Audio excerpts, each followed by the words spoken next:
என் இனிய உறவுகளை, இன்று நாம் காண இருப்பது திருவண்ணாமலையில் உள்ள கோயில் கோபுரத்தை பற்றி சில சிறப்பான தகவல்களை பற்றி பார்ப்போம். பஞ்சபூத தலங்களில் ஒன்றாக இருப்பது இக்கோயில். ஆன்மீக வரலாற்றில் புகழ்பெற்றது இக்கோயில்.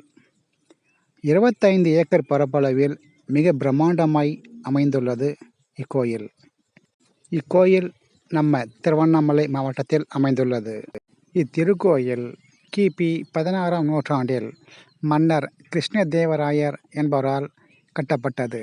இவரது ஆட்சி காலம் 1509 முதல் 1529 வரை.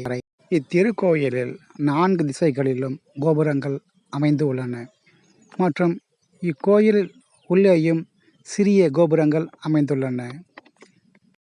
இவற்றில் கிழக்கு கோபுரம் என்று சொல்லும் ராஜகோபுரம் 217 அடி உயரம் கொண்டது. இதுவே தமிழ்நாட்டில் 2வது மிகப்பெரிய உயரமான கோயில் கோபுரம் ஆகும். தமிழ்நாட்டில் உயரமான கோயில் கோபுரம் என்றால் அது முதலில் இருப்பது திருச்சி ஸ்ரீரங்கநாதர் கோயில் கோபுரம். அதன் உயரம் 236 அடி. இவை தவிர உள்ளே அமைந்துள்ள கோபுரங்களின் பெயர்களை பார்ப்போம். வல்லால மகாராஜா கோபுரம், அடுத்து கிளி கோபுரம், அதனை அடுத்து அம்மணி கோபுரம் ஆகியவை உள்ளன. இவை கிழக்கு திசை தவிர மற்ற 3 திசைகளாகிய வடக்கு, மேற்கு, தெற்கு ஆகிய 3 திசைகளில் அமைந்துள்ளது. இக்கோயிலில் மூலவராக அமைந்திருப்பது அருள்மிகு ஆதியோகி அண்ணாமலையார் மற்றும் உண்ணாமலை அம்மை.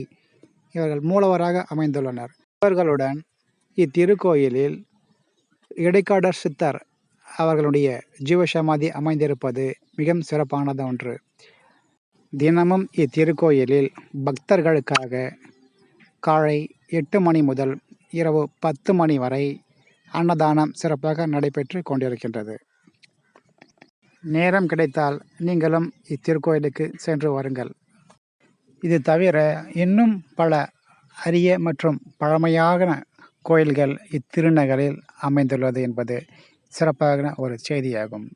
ஆக இனிய உறவுகளை, நீங்களும் சென்று இத்திருக்கோயிலில் தரிசனம் செய்துவிட்டு வாருங்கள் என்று தங்களை பணியோடு கேட்டுக்கொள்கின்றேன். இக்காணொலியை தங்களுக்கு வழங்கியவர்கள் GR என்கிற GenReview.online என்ற போர்ட்டல் சைட். இக்காணொலியை முழுமையாக இறுதி வரை பார்த்த அனைவருக்கும் என்னுடைய பணிவான நன்றிகள் கோடிகளை தெரிவித்துக் கொள்கின்றேன். நன்றி.